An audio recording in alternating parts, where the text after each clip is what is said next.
Et moi, je pense que l'Église catholique ou le clergé, il n'y a pas d'excuse pour ça. Parce qu'à la base, ce sont des éducateurs. Quand tu prends un prêtre ou un religieux, c'est un éducateur et qui inspire même plus confiance. Un parent facilement peut confier son enfant à un prêtre qu'à un laïc. Donc c'est des gens en temps normal n'ont pas d'excuses, surtout pour ces actes. C'est des choses qui peuvent traumatiser les enfants. Donc si on élargit la statistique, je suis sûr que c'est inquiétant et ça doit interpeller tout le monde. Et l'Église catholique doit vraiment revoir leur système de recrutement, si je peux m'exprimer ainsi. Ou alors essayer de filtrer la communauté pour écarter vraiment les brebis galeuses. Effectivement, il y a eu ce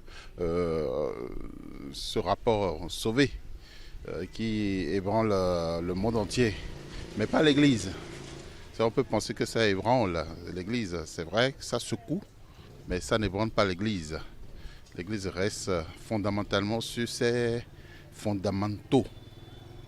Et les fondamentaux de l'Église, ce n'est pas du tout que les prêtres sont appelés à violer les enfants. Ce n'est qu'un accident qui est arrivé dans le parcours. L'Église a reconnu cela. Et quand on parle de tabou, ce n'est plus un tabou pour l'Église. L'Église ne veut plus que ce soit tabou. Et c'est pour ça que l'Église invite des non-dirigeants de l'Église, donc des non-prêtres, à venir faire une enquête dans son fort intérieur pour révéler ce qui s'est vraiment passé. Pourquoi cette démarche de l'Église? Elle invite ainsi tous les acteurs dans différentes institutions ou quelque niveau que ce soit à pouvoir faire comme elle. L'Église encore là enseigne. Elle nous appelle à pouvoir faire comme elle, l'autocritique.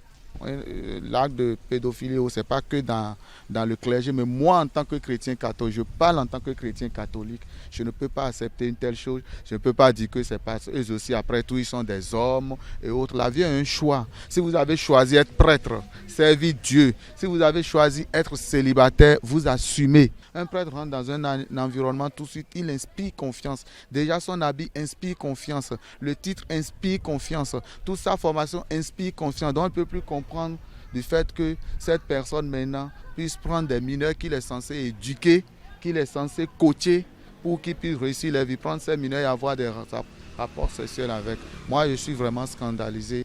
Si tant est que nous sommes nous-mêmes qui accusons, qui pouvons critiquer, qui pouvons lancer la pierre à tout le monde, si nous sommes plus propres que ces prêtres, alors osons les critiquer. Mais cela ne veut pas dire non plus que nous n'avons pas le devoir de dénoncer le mal. Et ça, ce qu'ils ont fait, c'est mal. L'Église est la première à dire ça, c'est mal.